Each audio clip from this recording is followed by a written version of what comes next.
That was the first thing Marigold said to me when I walked into the forest house with the last of my boxes. My name still on the deed, my breath still in its walls. Not a hello, not a thank you, just that. This isn't your home anymore. I stood there holding a quilt I'd sewn 30 years ago. It still smelled faintly of cedar and lilac. It was mine, as was every beam of this home, every nail. Yet she looked at me as if I were trespassing. If you've ever been disrespected by someone you love, this story will speak to your heart. You see, I built this house with my late husband, Benjamin. Brick by brick, forest wind in our hair, we chose peace over neighbors. We planted lilacs by the porch. We painted the window frames forest green because it reminded him of our honeymoon in Oregon. And after he passed, this home became my refuge. But now my son, Ethan, said it would be best if we all lived together, temporarily, while they renovated their city place. Just a few months, Mom. His words, not mine. I said yes. Of course I did. Mothers do that. We say yes even when our bones ache with doubt.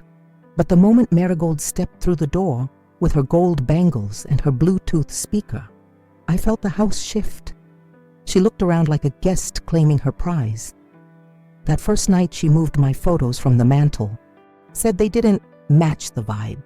I sat alone on the porch swing that evening, wrapped in the same quilt Marigold had asked me to store away. It was chilly, that kind of forest cold that makes your knees ache and your memories surface. From inside, I heard laughter. Ethan's deep chuckle, Marigold's sharp cackle, music playing too loud for the woods. She'd set up speakers in the kitchen and was blaring dance tracks as she poured wine. This wasn't her home, not truly. But she moved through it like she was queen of something. They never invited me to join them. Supper had come and gone, and I hadn't been called. My own son didn't even ask if I'd eaten. I stared at the moonlight slicing through the pine trees and thought about Benjamin. He'd always said the trees here whispered truths if you were still enough to hear them. That night, I listened. You gave them everything, I whispered to the trees. And this is what you get. Earlier that day, I'd found Marigold rearranging the pantry. She held up my old teacups, the ones with hand-painted violets from my mother, and said, "Do these really need to be here? They're kind of grandma." "Yes," I told her, "they do, because I am a grandma, and this is my home." She didn't respond, just dropped them into a box labeled Goodwill. As the night deepened, the porch swing creaked beneath me, like a lullaby for the abandoned. I clutched the quilt tighter. Inside, they turned up the volume. The next morning, I found the family photo, the one from Ethan's graduation, turned face down on the hallway table. It was subtle, intentional. The frame was still there, just flipped. No accident, no wind, no child playing a game. Marigold had walked by it at least a dozen times the night before, and she had always hated that photo. Said the lighting was unflattering. Said I looked stern. That picture had once made me proud. Ethan in his cap and gown, me beside him, my arm wrapped around his waist, Benjamin behind us with that shy grin. It was the last picture before Benjamin's first stroke.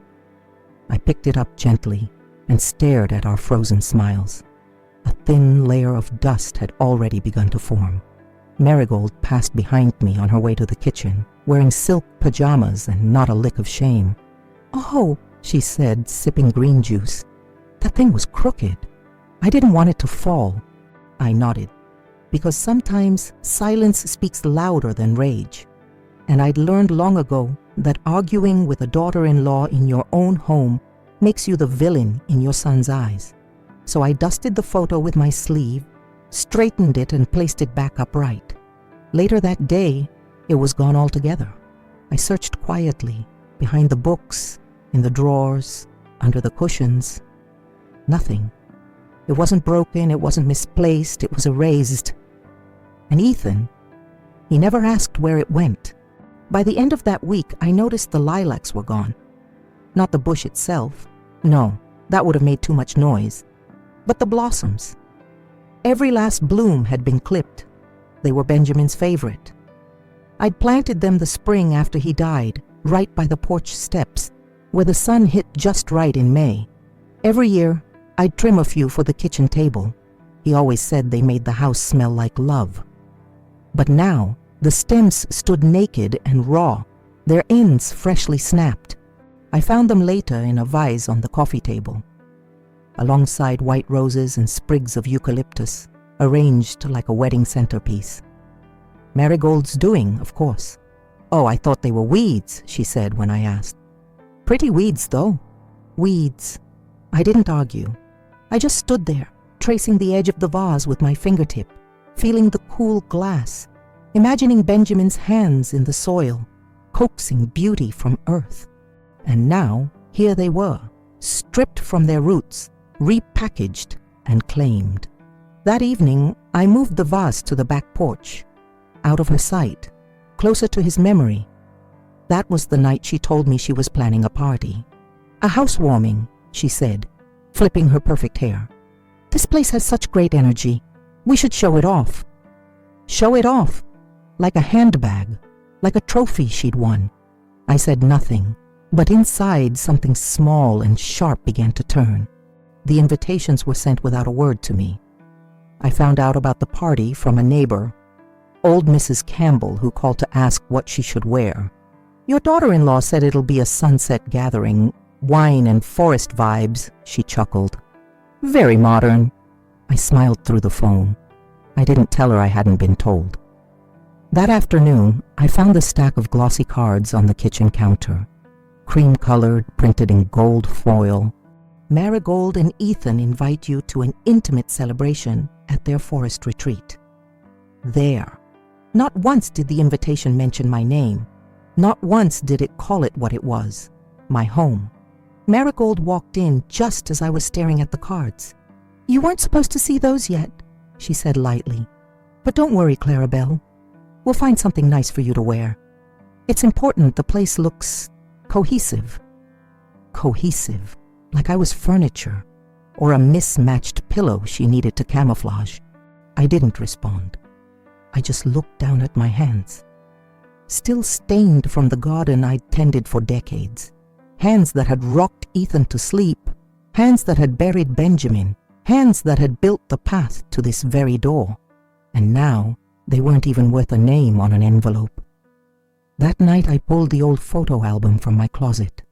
It smelled of age and lavender. I flipped to the page where Benjamin and I stood holding the first beam of this house. My name was on the deed, but I was being edited out of the story. The night before the party, they ordered Thai food. I heard Ethan say, "Extra spicy, no tofu for me," and Marigold added her usual, "And don't forget the mango sticky rice." I waited. A pause. A glance my way. Anything. Nothing came. I set the table out of habit. 3 plates, silverware, napkins folded the way Benjamin used to like.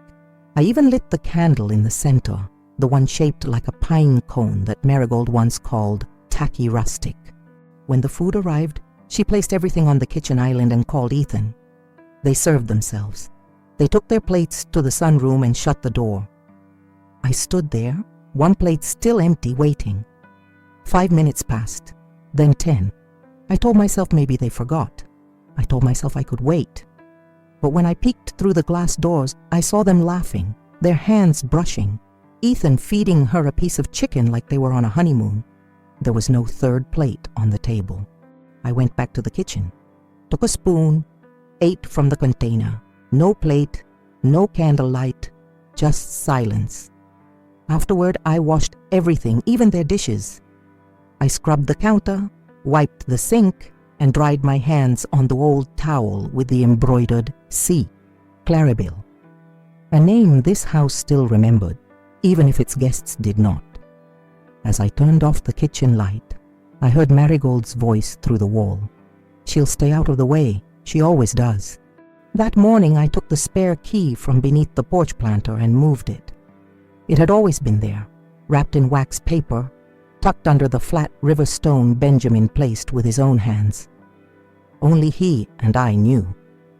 It was our silent pact, our little secret.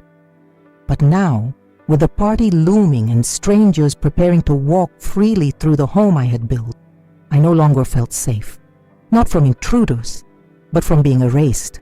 I moved the key to an old tobacco tin inside the woodshed, behind the jars of nails and screws. The tin still smelled like him, earthy, worn, masculine. It made my throat ache. Later that day, Marigold came storming onto the porch. "Did you move the spare? The caterer was supposed to come early and couldn't get in." I just looked at her. "There's no need for strangers to let themselves in when I'm home." She scoffed. "Claribel, you've got to stop being so territorial. This is Ethan's home too now." Home, that word. It's supposed to hold warmth, memory, welcome. Now it was cold and sharp on her tongue. I didn't argue. I just stared at the lilac bush, where a new bud had dared to grow defiantly beside the sheared stem. Inside, they rearranged the furniture for the party. My rocking chair was pushed into a corner. My books replaced by scented candles and glossy magazines. But the key was safe, and something in me had locked into place.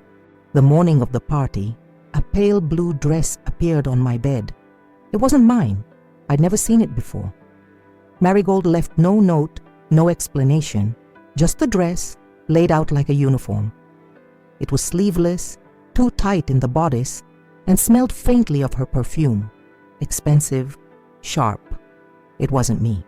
I held it up to the window, letting the forest light shine through it. It looked delicate, almost translucent, like something meant to be seen, not worn, like something chosen not for comfort, but for show. Later, she passed my door, glanced in, and said, "It'll look elegant on you. We want everything to feel curated, as if I were a centerpiece, as if I didn't already have my own clothes, my own stories woven into the fabric of every thread I owned." I thanked her, quietly.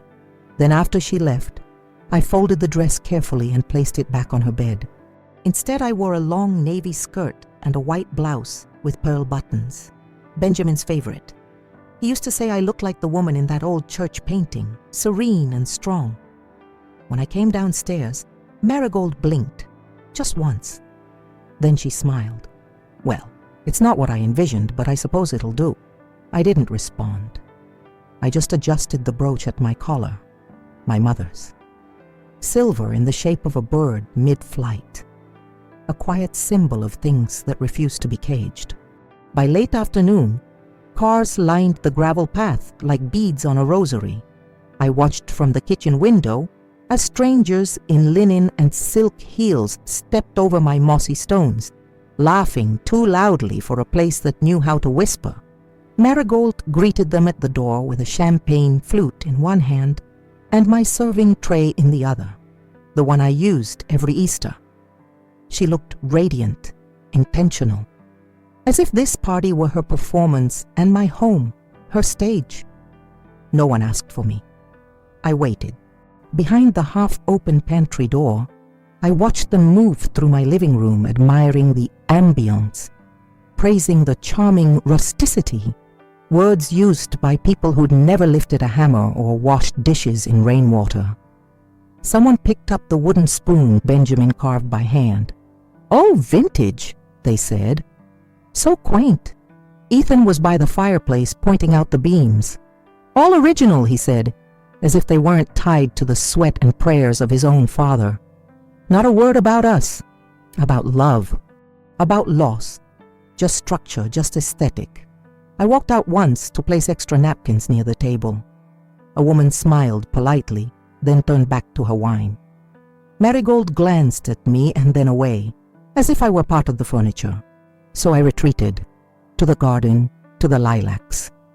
I sat on the stone bench Benjamin built me for my 60th birthday, and I listened to the one place that still knew my name. Just as I was about to disappear into myself, into the soil, the stones, the silence, I heard the creak of the garden gate.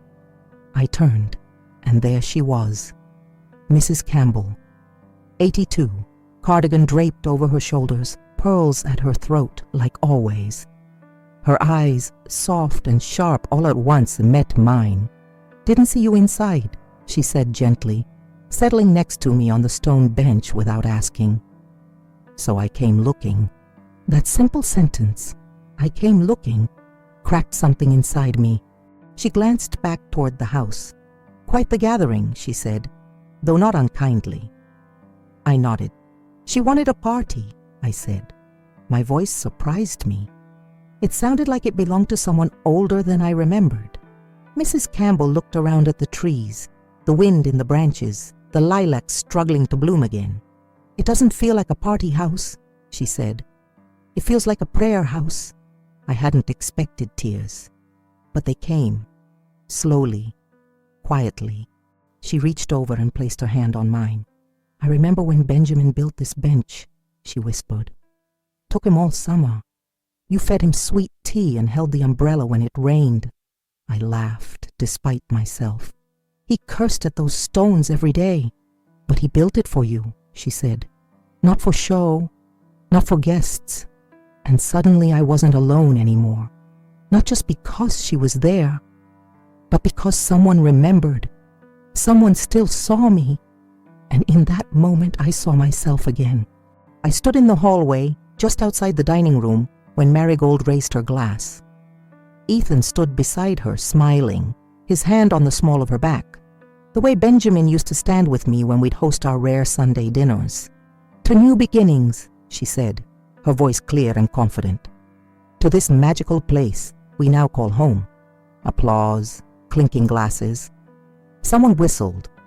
I waited for Ethan to say something, to lift his glass and add a word for me, for his mother, whose hands had scrubbed those floors, whose voice had sung lullabies under that very roof.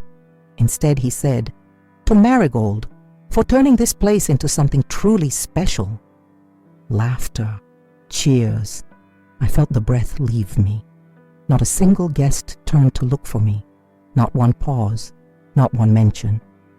I was a ghost in my own home. I stepped back before anyone could see. My feet knew the creaky floorboard near the pantry, so I avoided it. I'd learned how to disappear gracefully. In the laundry room, I sat on the old stool Benjamin had built to rest his back when folding sheets. I ran my fingers along the chipped paint, still soft, still mine. From the other room came the sound of Marigold's voice, floating like music, claiming everything. That night I didn't sleep in my bed. I slept in the sewing room wrapped in the quilt no one had asked about. The toast echoed in my ears. "To new beginnings." It was just after midnight when I heard it. A door cracked open, footsteps, then whispers. I didn't mean to listen, but the sewing room sits just beneath the upstairs landing and the old walls carry secrets like a faithful friend. Marigold's voice, hushed but sharp. "She's not going to last much longer here. You saw how confused she was tonight, standing there like she didn't know where to go." Ethan responded, lower, tired. "She's just adjusting." Marigold laughed, not kindly. "She's in the way, Ethan. We can't keep pretending. This house needs space." There was a pause. Then, "She'll leave, sooner or later. Old people hate change." I held my breath. They were planning a future without me, in my own home. I stared at the ceiling where the wooden beams met in perfect symmetry, Benjamin's design. He spent weeks measuring, sanding, getting it just right. He used to say the ceiling was the house's heartbeat. Now it felt like my heart, too. Exposed, aching, unsteady. I didn't cry.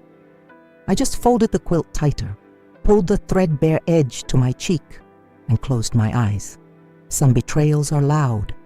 Others come wrapped in quiet conversations and soft footsteps that carry the weight of exile. I knew then that they didn't just want my space.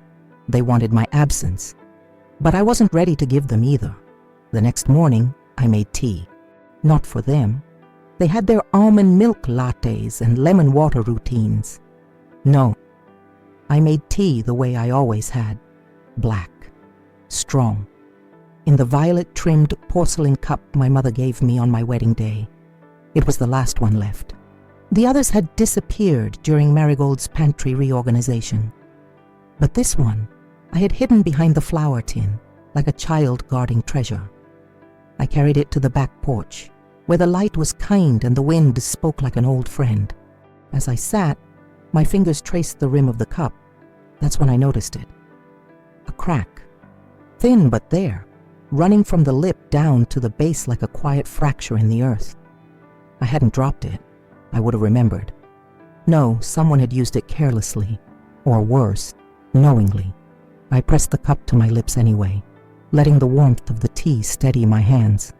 Inside, I heard the clatter of dishes, Marigold's laughter, Ethan's deeper echo. They didn't notice my absence, or maybe they preferred it. The cup steamed in my hands. The crack shimmered like a scar in the morning sun, and still it held, like me.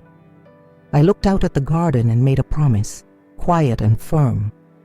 They may fracture me, but they won't break me. Not in this house. Not while the roots still remember who planted them. It appeared without warning.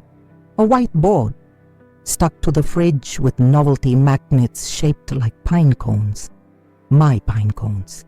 At the top, in Marigold's cursive handwriting, Forest House, shared responsibilities. Below that, a list, no clutter in shared spaces, limit loud phone calls in main rooms, lights out in common areas by 10 p.m. All guests must be approved. Please notify others before making strong-smelling food. I read it once. Then again, the language was clear, polite even, but the message was anything but. This wasn't a home anymore.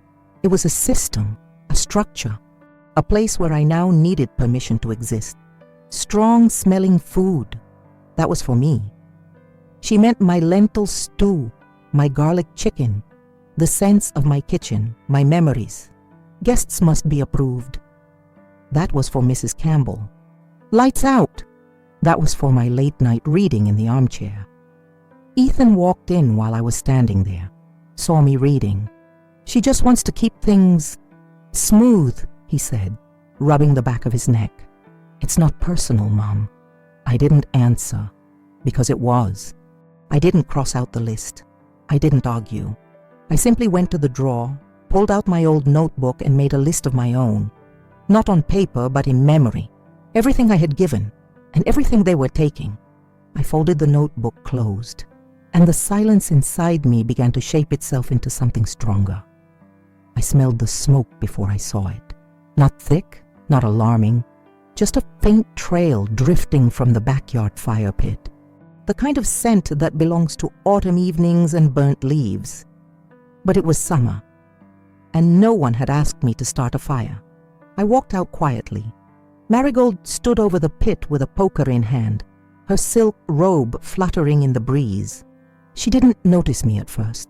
She was too focused on the flames. Then I saw it. A photograph, blackened at the edges, curling inward. I moved closer, close enough to see what it had been. Benjamin, holding Ethan on his shoulders. Me beside them, hair tied back with a scarf. All of us laughing. The photo from the mantel. Gone. Marigold, I said, my voice barely above a whisper. What are you doing? She startled, just slightly, then straightened. Oh, I found this in a drawer, she said, waving her hand. It was damaged. Thought I'd clean out some of the old clutter. Clutter. 35 years, burned into ash. Called clutter by a woman who didn't know how many nights I'd prayed over that same boy she now called husband. I didn't argue. I didn't scream. I just stared into the fire until even the outline of Benjamin's face was gone. Later that night, I retrieved the poker from the pit, still warm, still steady in my grip. I didn't want revenge, but I would not be erased. It wasn't enough to take the photographs, the lilacs, the meals. Marigold wanted the garden too. I came outside after lunch, a bit of sun warming my shoulders, and froze at the sight. She was painting the old garden fence, white. the soft, weathered gray Benjamin had stained himself, the same hue as the stone path that ran between our first rose bushes, was being erased with quick, confident strokes. "I thought it needed a refresh," she said, not looking up. "This gray just looks tired." She meant old. I glanced down at my hands, soil still under the nails from where I'd planted bulbs last spring, tulips in his favorite deep red, a little act of memory waiting to bloom. I swallowed the knot in my throat. That gray was chosen with care. Marigold shrugged. "So was this white. It's cleaner, matches the new theme." New theme? I almost laughed. A home wasn't a theme. It was breath, history, love baked into floorboards and stitched into curtains. It couldn't be repainted on a whim. But still, she kept brushing, humming as if she were doing a kindness. And Ethan, he passed by with bags of ice for the drinks cooler, kissed her cheek, said, "Looks great, babe." That evening, I stood in front of the half-painted fence and touched the part she hadn't yet reached. And I made a decision. If they were going to paint over me, I'd make sure they remembered what was underneath. That night, when the house had finally hushed and only the refrigerator hummed in the dark, I opened the cedar drawer in the old secretary desk, the one no one ever bothered to touch, the one that still held Benjamin's handwriting in its grain. Inside was the letter, yellowed, folded in thirds, sealed with wax so faint it had nearly rubbed away. He'd written it after his second heart episode. I'd asked him to prepare something, not a will, we already had one, but a letter, something personal, a record of what this home meant. I had never read it, not even after he died. It felt like too much, like a door I wasn't ready to open. But tonight, I opened it. His handwriting was uneven but still strong. "This house is for Claribel, built with my hands, shaped by her heart. If ever there is confusion, let it be known. This home lives because she made it so. No one else has the right to call it theirs. Not truly." My breath caught, and then the final line, "If our son forgets, let the walls remind him." I sat with that sentence a long time, long enough to feel the echo of Benjamin's voice rise in the walls around me, the ones we painted, hammered, laughed under. He was here, and now I had something stronger than rage. I had his words, and I knew where to place them.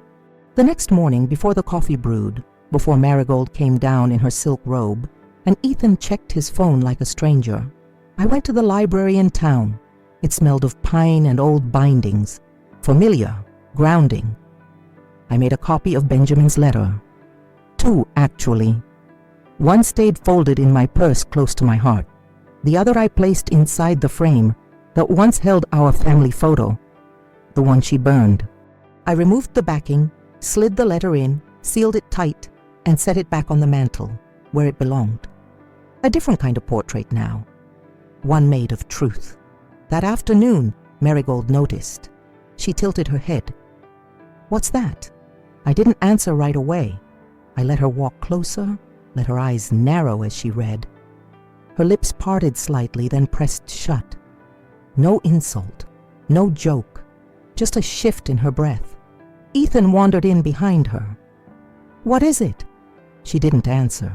He read it too. His face changed, not dramatically, but enough. Enough for me to see the boy I once held flicker behind the man he'd become. He didn't say anything, but he didn't walk away. Marigold tried to laugh. "A bit dramatic, don't you think?" I looked her in the eyes. Calm, steady. "It's just the truth." She turned away, but the letter stayed. And for the first time in weeks, the house felt still again, as if it had heard and remembered. The next night was her forest solstice soiree, as if nature had been waiting for Marigold to name it. Dozens of guests, lanterns strung between trees, a string quartet, all perfectly staged. And me? I was asked to greet guests at the door. "Just until everyone arrives," she said sweetly. placing a soft shawl over my shoulders, as if I were part of the decor. I did it. For Ethan, until I overheard what she said to her friends, just beyond the lilac hedge. This house had such potential, she laughed. But the previous owner left it a mess.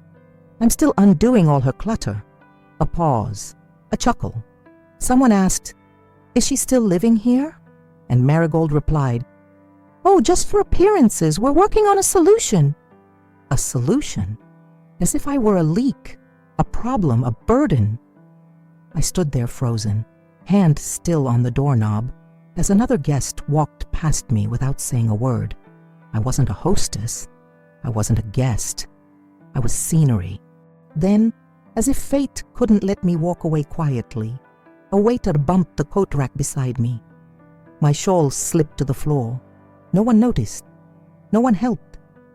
I bent slowly, silently, and picked it up myself, hands trembling, knees aching.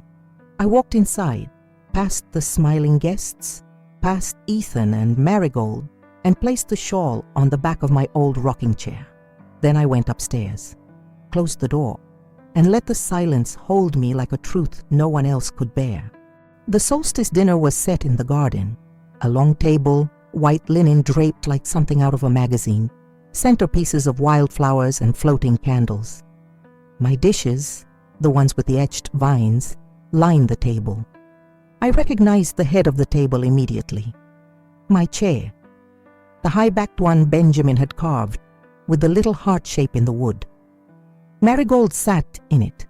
She wore ivory, her hair in a loose braid, gold woven through it. She looked like the mistress of a manor, and in her mind she was. There was one empty seat, not at the head, not near Ethan, at the far end, beside the caterer's assistant. Someone must have asked about me. I don't know who. I only heard her answer, light and sweet like honey hiding poison. "She prefers not to join these things. You know how some people get when they're older." Older. The word stung more than I expected, not because of what it said about my body, but what it dismissed from my soul. The music swelled, laughter rose, and forks clinked against porcelain that had fed generations. And I stayed upstairs. I placed my plate on the nightstand, poured myself tea, and ate in the quiet. A different kind of feast. The kind made of memory, dignity, and the ache of knowing your absence is louder than your presence ever was allowed to be. Long after the guests had left and the clinking glasses were washed, I came downstairs. The garden was dark, chairs scattered like fallen soldiers. Lanterns dimmed. The air was thick with perfume and something else, a hollow kind of silence. I walked slowly to the head of the table. My chair stood empty now, pushed slightly back, as if even it knew it had held the wrong weight. I ran my fingers along the carved heart Benjamin made. He did it one evening unannounced as a surprise. "So you always have a little love behind you," he'd said, grinning, sawdust still in his beard. Now the heart was chipped. Not much, just a little dent at the edge, barely visible. But I felt it. I sat down, just for a moment. The wood groaned beneath me, familiar, forgiving, and I realized she could wear silk, change paint, rename events. But there are things she would never understand. The weight of that chair, the stories in its grain, the hours of prayer and grief and laughter it had held. That chair knew me. That house knew me. And for the first time in days, I felt something deep shift. Not in them, but in me. Let them pretend. Let them rearrange. I would not vanish to make room for someone who only valued appearances. My silence had lasted long enough. The next morning, I found Marigold in the kitchen, rearranging the spice rack. "Do we really need all these jars?" she said without turning. "Some of them are expired. Others I can't even pronounce." She held up a small tin of dried thyme, the one I'd brought back from my sister's garden in Vermont. I took it gently from her hand. "That one's not for throwing out." She blinked. "Oh, I just thought—" "You thought wrong," I said, soft but firm. She paused, not from offense, from surprise. It was the first time I'd said no. I didn't raise my voice. I didn't explain myself. I just placed the jar back on the shelf. She turned to Ethan, who had just walked in, coffee half poured, face still wrapped in sleep. "Ethan," she said, laughing nervously, "your mom's getting territorial over seasoning now." He looked at me, and something small, flickering, changed in his eyes. "I think she has the right," he said. She stared at him. He didn't waver. It wasn't dramatic. No confrontation, no slammed doors, just that. A moment, a crack in her control. A glimpse of the boy I once taught to stir pancake batter without splashing, who cried when his pet frog died, who once built me a paper house and called it Forever. I looked down at my hands. Still mine, still strong. And I knew she wasn't the only one with a voice in this house. That afternoon, as they cleaned up the garden, one of Marigold's friends, a woman named Sienna, who wore diamonds with her yoga pants, stopped by to retrieve a forgotten scarf. I was trimming dead leaves from the porch plants when she saw me. "Oh," she said, tilting her head. "You're the previous owner, right?" I smiled faintly. "Still the current one." She blinked. "Oh, Marigold said—" I waited. She cleared her throat. "Well, she said this place was a gift from Ethan's side of the family, an inheritance." I stood, wiped my hands on my apron, and looked her straight in the eyes. "No, I built this home with my husband, brick by brick, paid every nail with savings and prayers. It wasn't inherited. It was earned." Sienna nodded, clearly uncomfortable.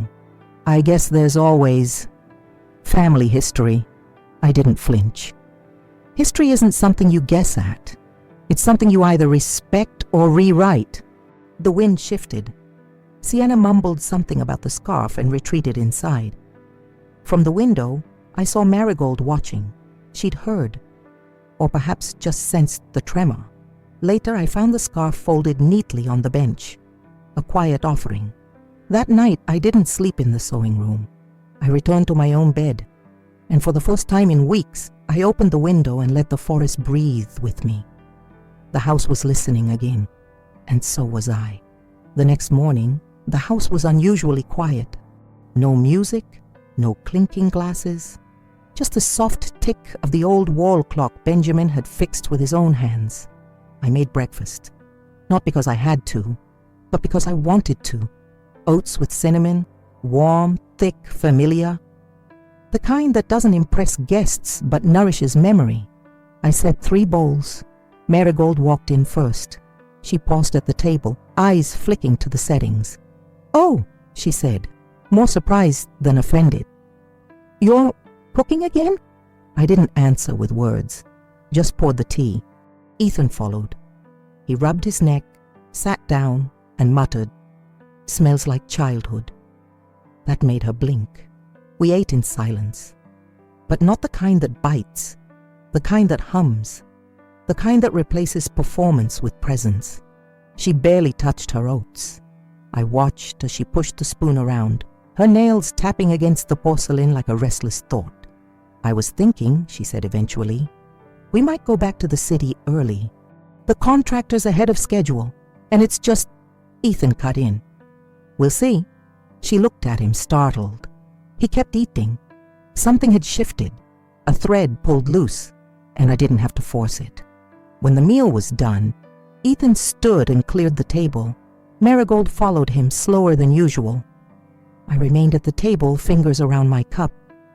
The silence stayed with me. Not empty now, but full. Of memory. Of return. Sometimes dignity doesn't shout. It just serves breakfast. That afternoon, I sat in the sunroom, the one Marigold tried to fill with her scented candles and glossy books. I opened one of her design magazines, mostly out of curiosity. Tucked between the pages, I found a slip of paper. It was a list, in her handwriting. To change once she's gone. Remove that rocking chair, repaint sewing room into office, Replace garden bench, clear attic, sort her boxes. My breath caught, not from surprise, but from the cruelty of planning a disappearance while the person still breathes. I traced her handwriting with the edge of my nail. She's gone. She didn't even write Claribel. Just she. I closed the magazine quietly. No drama, no tears. Instead, I walked upstairs, opened the attic, and pulled down one of the old boxes. Inside were letters from Ethan, crayon scrawls, Mother's Day cards, a broken macaroni necklace, proof that I wasn't just someone to be erased. I brought them down, placed them on the dining table. When Ethan returned that evening, I said simply, "I thought you might want to remember who I was, before she forgets me for you." He stared at the box, then at me. He opened one card, the one where he wrote, "I love you more than all the trees."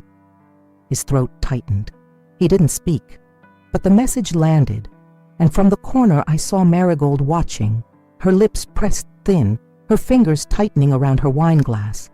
The rewriting had begun to fail.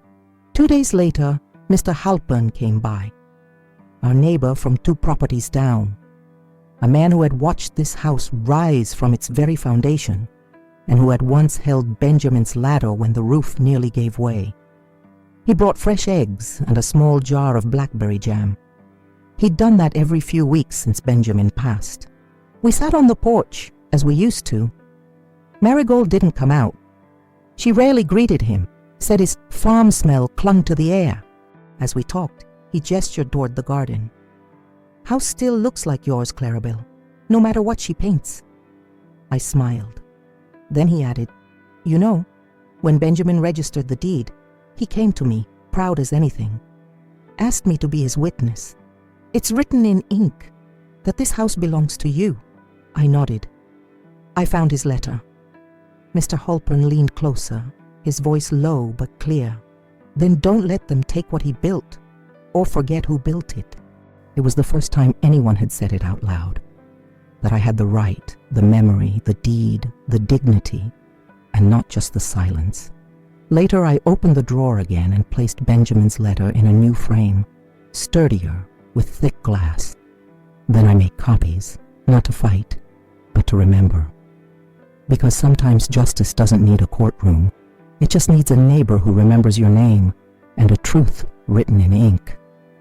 That evening, I left an envelope on the dining table, cream-colored, heavy. No note, no explanation. Inside, a copy of Benjamin's letter and a copy of the deed, signed, witnessed, notarized, with my name in bold. Claribel Louise Hastings, sole owner. I didn't wait around. I went to the garden, trimmed the dead blossoms from the lavender, and let the wind do what it always did. Carry the weight I couldn't speak. They found it not long after. Through the kitchen window, I saw Marigold open the envelope. She didn't gasp. She didn't cry. She froze. Ethan stood beside her, reading over her shoulder. Then he sat down. She remained standing. I returned inside after sunset, hands smelling of sage and rosemary. The envelope was gone, but neither of them spoke. No apology, no confrontation. Just a silence that wasn't mine this time. That night, Ethan knocked gently on my door. "Can we talk tomorrow?" he asked, voice quieter than I'd heard in years. I nodded. Marigold didn't appear, and I didn't search for her. The envelope had spoken louder than I ever had, and it had said everything that needed saying. This home was not given to me. It was built by me. They had tried to erase me, but the ink was permanent. Ethan found me the next morning, drying dishes the way I always did, slow, rhythmic, letting the warmth linger in my hands. He stood there, unsure of where to start. "I didn't know," he finally said. I didn't turn. Didn't know what? That she was planning to change everything, that she'd made plans for this house. Without you. I set down the plate, still not looking at him. She didn't need to say it, Ethan. She showed it every day. He exhaled heavy. I should have seen it. I got caught up in her vision, in what she wanted. I thought it was temporary. I thought you didn't mind. Now I turned. Ethan, you stopped seeing me the day she started speaking for both of you. He looked like a boy again, shoulders slouched, eyes wet. She told me you were lonely here, he said, that you needed us. I almost smiled. I was lonely, I said, but not like this. He looked down at his hands. She wants to leave. I waited. She says it's too uncomfortable now, that you've made it hard to breathe. I didn't gloat, didn't smirk, just wiped the last glass and said, then maybe she's finally feeling what I've lived with for weeks. He nodded. Slowly, like he finally understood that discomfort wasn't cruelty. It was consequence. He placed a hand on mine, quiet, trembling. Can I stay? Just me. For a little while? I didn't answer right away, because I wanted to mean it. Marigold didn't slam doors. She didn't scream. She simply came down the stairs that afternoon, wheeling a rose gold suitcase, sunglasses perched on her head, her expression tight and unreadable. I've booked a place in the city for now, she told Ethan, not looking at me. You can join me when things feel balanced again. Balanced, as if the truth had thrown her off center. Ethan said nothing, just nodded slowly, like a man who'd been underwater and finally felt the surface. She turned to me at the door, smiled, but it wasn't the same smile. It wasn't victorious. It wasn't cruel. It was hollow, the smile of someone who thought they'd won and now realized they never even understood the rules. This place isn't for everyone, she said. No, I replied calmly. It isn't. She paused, waiting for more. I offered none. She left without ceremony. No goodbyes, no apologies, just the sound of her wheels clicking across the porch, down the steps Benjamin built. And then, silence. Ethan closed the door behind her. He leaned against it, eyes closed for a moment as if he needed to feel the weight of it. I don't know what happens next, he said. I did. But I let him sit in the stillness. Let him find his own answer. Outside, the wind picked up, rustling the leaves like a sigh of relief. And inside, for the first time in weeks, the air felt clean. That evening, Ethan asked if he could sleep in the sewing room. The guest room's hers, he said, almost sheepish. And it doesn't feel like mine. I nodded. You'll have to move the boxes. There's barely room to lie down. He smiled faintly. I remember. You used to keep yarn in there like treasure. I chuckled. Still do. Just better hidden now. Together we cleared the floor. He folded the quilt, the one Marigold once called too dated, and placed it carefully at the foot of the cot. He moved slowly, reverently, as if touching something sacred. Later I passed by the door and saw him sitting cross-legged, flipping through an old album. He was smiling. When he noticed me, he held up a photo, him at 7, wearing a paper crown I'd made from aluminum foil, frosting smeared on his cheek. You made every birthday feel like a royal affair, he said. You were my prince, I replied. You still are. His eyes glistened. I forgot that for a while. I didn't speak. Some memories are best received in silence. He placed the photo on the nightstand beside the lamp she never touched. That night, I heard no music, no laughter, no stomping downstairs, just a soft creak of wood and the sound of a son returning to the home he'd forgotten was his in the first place. Not because he inherited it, but because he belonged in its truth. The first bloom came quietly. One morning, as I stepped onto the porch with my tea, I saw it, a single lilac bud pushing through the clipped stems. Small, determined, reaching toward the pale sun. I knelt beside it, fingertips brushing the soft green leaves, and whispered, "You came back."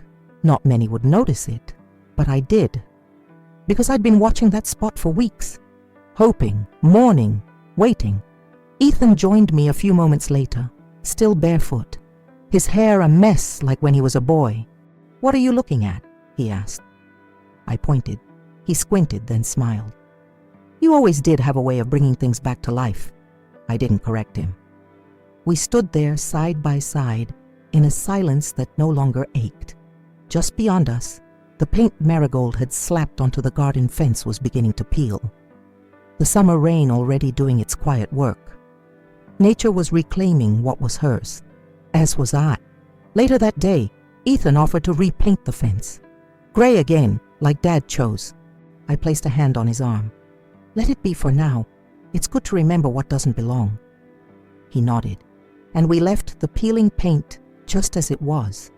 A reminder that beauty forced is never beauty kept. That evening, I returned to the bench Benjamin built, the garden blooming in defiance, and breathed deeper than I had in months. Home wasn't restored. It had simply waited. There was one thing Marigold never went near: the upright piano in the corner of the living room. It sat quietly, covered with a lace runner and a single photo of Benjamin. Him as a young man, eyes full of humor, one arm around me, the other around Ethan. The piano hadn't been played in years, until that evening. I opened the lid, pressed a single key, middle C, and let the note linger in the still air. It wasn't perfect. The sound was slightly off, like time had bent its voice, but it rang true.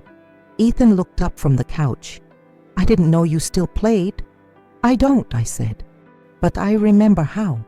I played the lullaby I used to hum when he was sick, the one with no words, just slow notes like a rocking chair swaying in the dusk. He stood, walked over, sat beside me. We played nothing else, just that. And the house listened, not to perfection, but to memory, to hands that had held grief and still chose to make music. Afterward, Ethan said softly, "She always said this house was too quiet." I looked at him. "Some quiet is sacred." He nodded, and I knew he finally understood. That noise wasn't life, but presence was. That night, the piano stayed uncovered, and in the morning, sunlight landed on its keys like a blessing.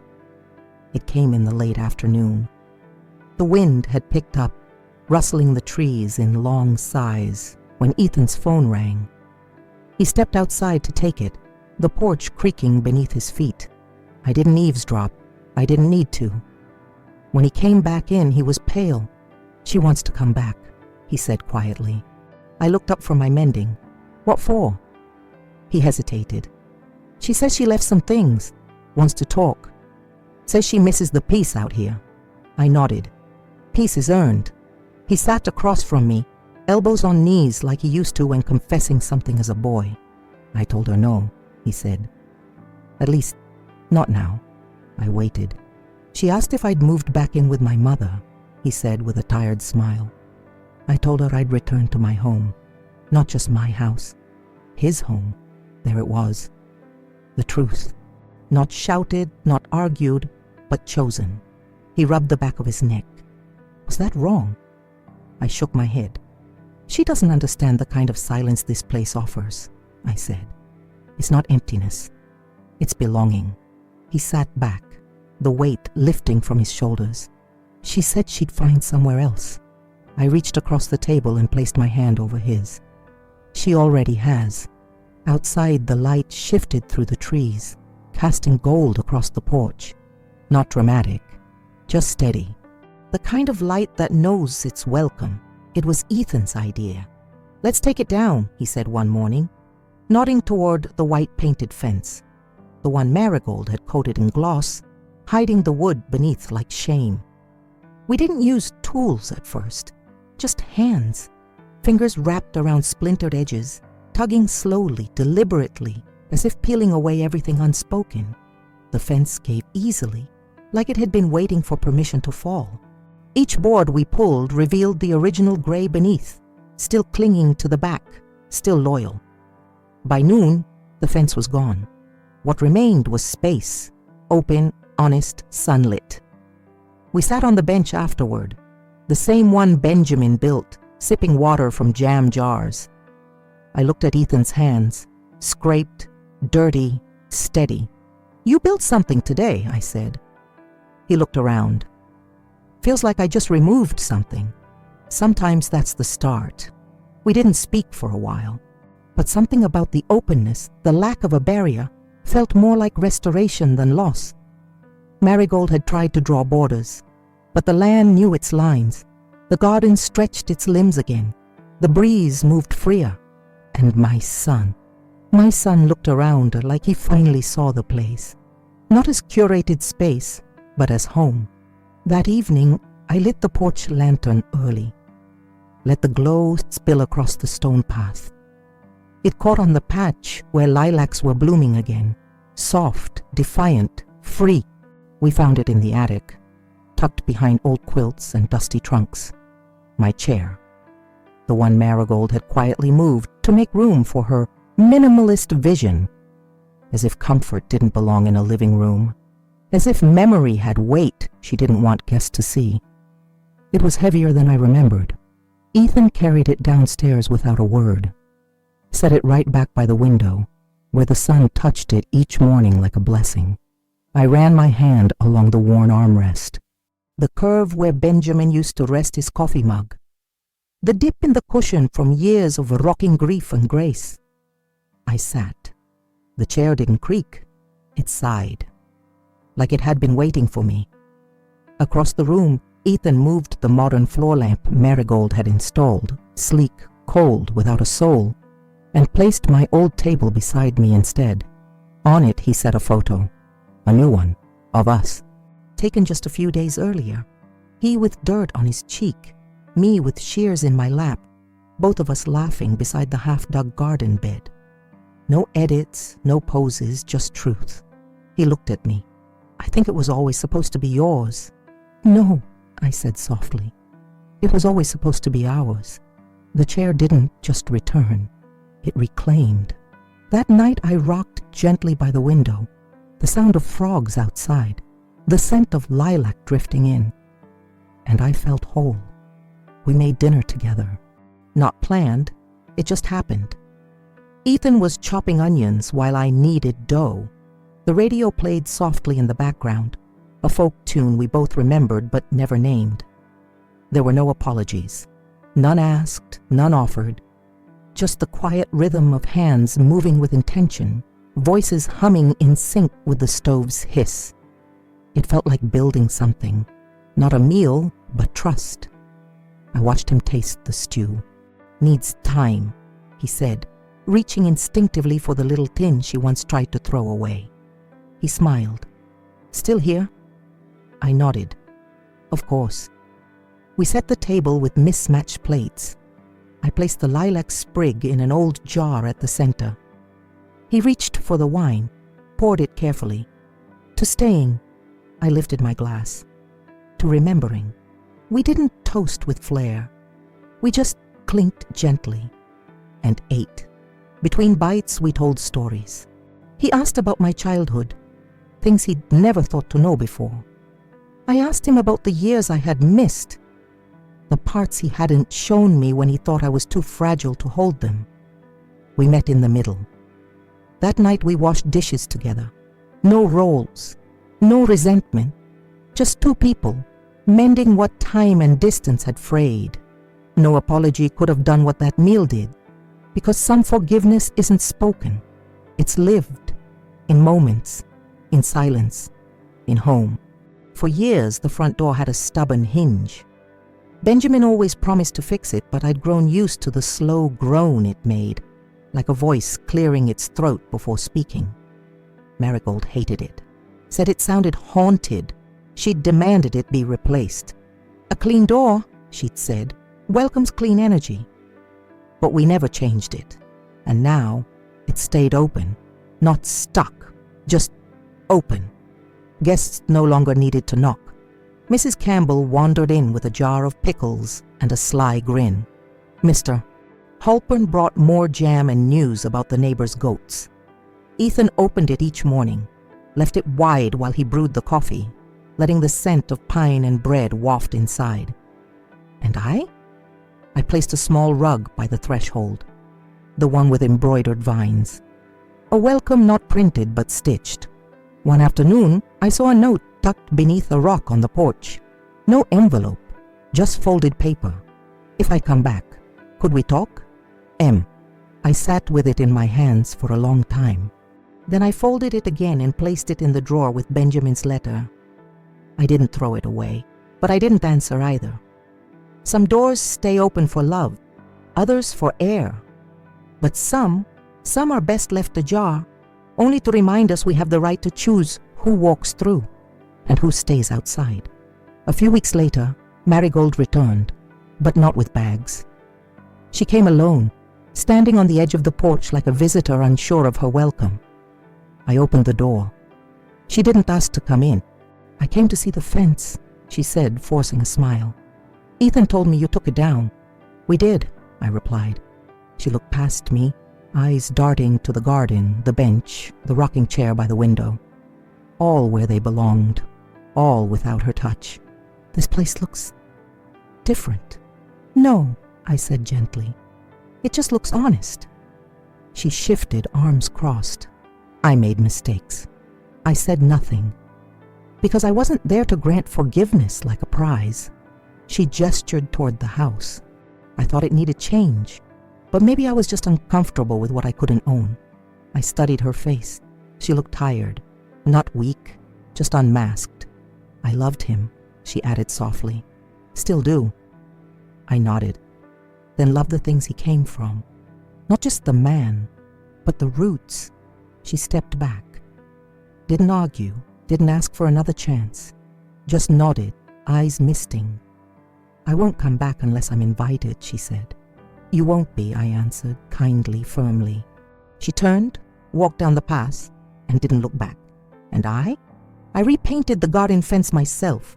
Not gray, not white, but something in between. A soft, quiet blue, like the sky after a storm. It came quietly, like most healings do. One morning, I opened the curtains and found the lilacs in full bloom. Not just one, but many. A sea of soft purple swaying gently in the breeze, brushing against the porch rail like fingers reaching home. I stood there for a long time, not crying, just feeling. There was a peace in the stillness. Not the hollow quiet Marigold once tried to fill with noise, but a fullness, like every wall had exhaled, every floorboard had settled into truth. Ethan brought coffee, handed me a mug without words, and stood beside me at the window. He saw them too, the blooms. "Looks like they never left," he said. I shook my head. They just waited. That afternoon, we pulled out the old photo albums. Not for sadness, not for nostalgia, but for honoring, for remembering. We laughed at old haircuts, paused at photos with Benjamin's hand resting gently on my shoulder, and stayed quiet at the ones that carried grief. Later, I placed one of those lilacs in a small glass jar and set it on the windowsill, right next to the piano, letting the scent drift into the heart of the home. Outside, the trees whispered, not with warnings, but with welcome. Inside, no doors slammed, no steps tiptoed, just peace. Earned, held, bloomed. That night I left the porch lamp lit, not because anyone was expected, but because some lights aren't meant to guide arrivals. They're meant to honor presence.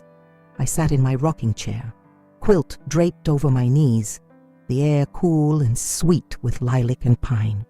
The house creaked the way old homes do, not with complaint, but with memory.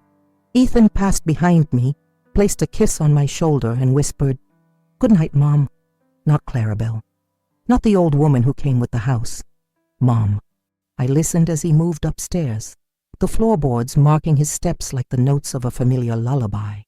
I thought of Benjamin, of the hammer in his hand, the sweat on his brow, the way he always touched the doorframe before leaving, a silent promise that he'd return. And I knew he never really left. His hands were in the beams, his voice in the wind, his love in every inch of this home. Marigold's shadows no longer lived here. Only truth, only dignity, only light. As the stars pressed their faces against the windows, I whispered a prayer, not for justice anymore, but for gratitude.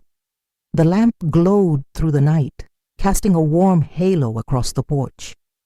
And when I finally closed my eyes, it was not from weariness, but from peace, because some homes aren't defended with locks.